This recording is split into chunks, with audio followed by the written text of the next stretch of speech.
मूर्खन के समझावते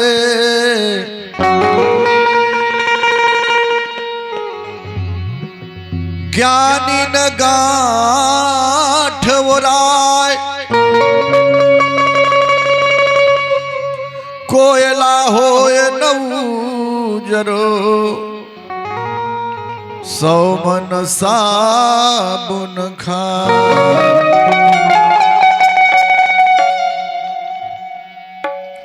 फले फुरे नहीं बेत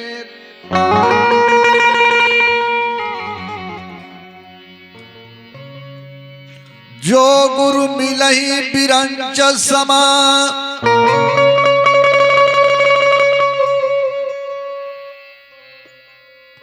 मूरख हृदय न चेत यद्यपि सुधा बरसहि जलद। संतों मूरख सोई कहावे। संतों मूरख सोई कहावे। संतों मूरख सोई कहावे। संतों मूरख सोई कहावे।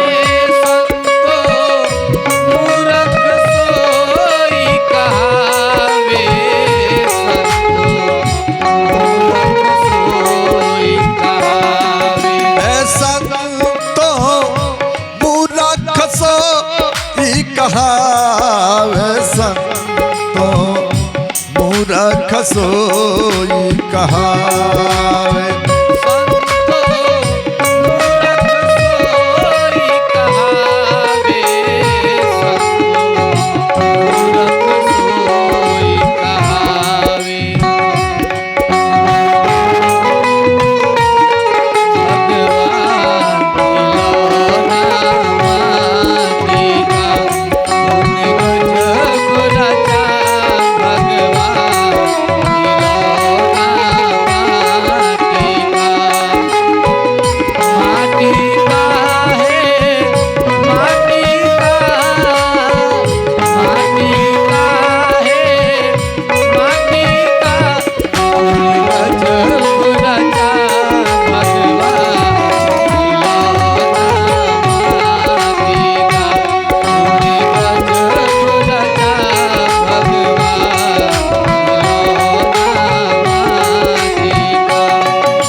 बस में होकर चिंता बड़ी बिसरावे। मन इच्छा के बस में होकर चिंता बड़ी बिसरावे। मन इच्छा के बस में होकर चिंता बड़ी बिसरावे।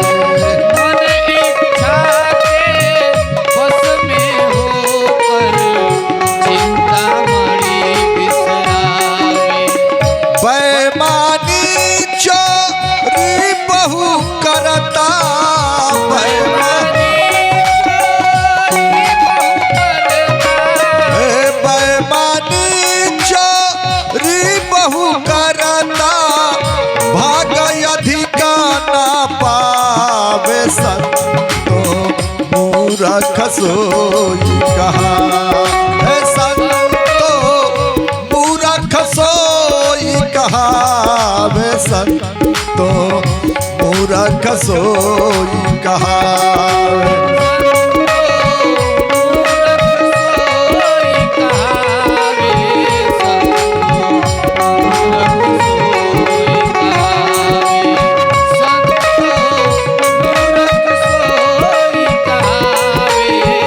Thank you.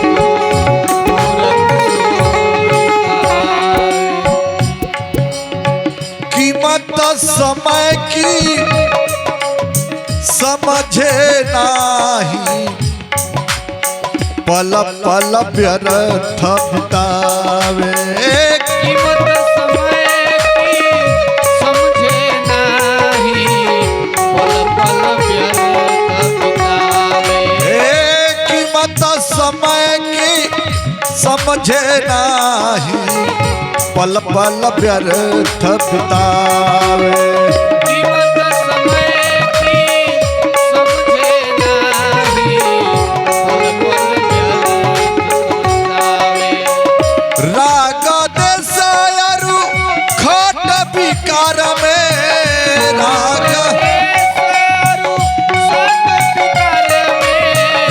राग देसायरु खट विकार में राग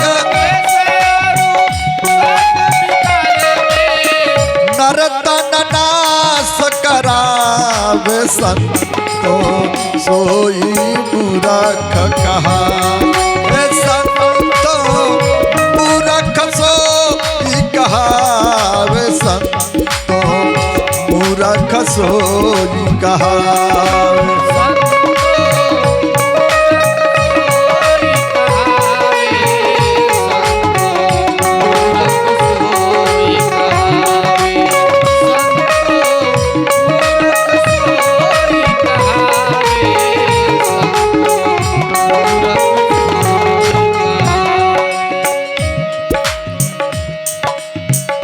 राम नाम नहीं हरदम सुमिरे विषय भोग मन भावे राम नाम नहीं हरदम सुमिरे विषय भोग मन भावे हे राम नाम नहीं हरदम सुमिरे विषय भोग मन भावे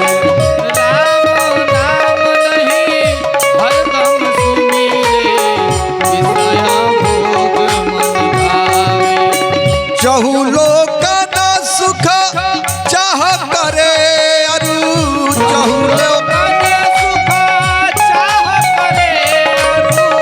चहु लोक न सुख चाह करे अरु चहु लोक बहुत बोला दुख पावे संतो मूरख सोई कहा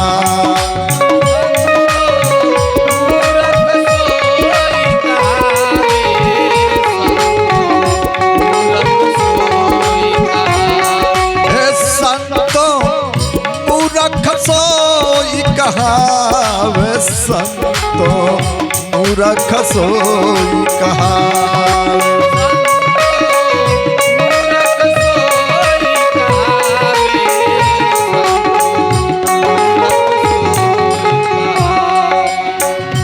वाणी शक्ति नष्ट हो जाती जीवन बस में आवे वाणी शक्ति नष्ट हो जाती जीवन बस में आवे हे वाणी शक्ति नष्ट हो जाती जीवन बस में आवे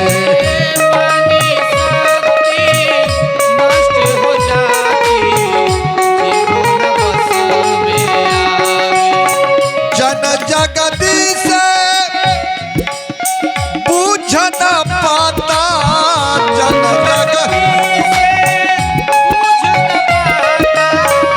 जन जगदीश बूझ न पाता कोटि न ज्ञान सिखावे संतो मूरख सोई कहा संतो मूरख सोई कहा संतो मूरख सोई कहा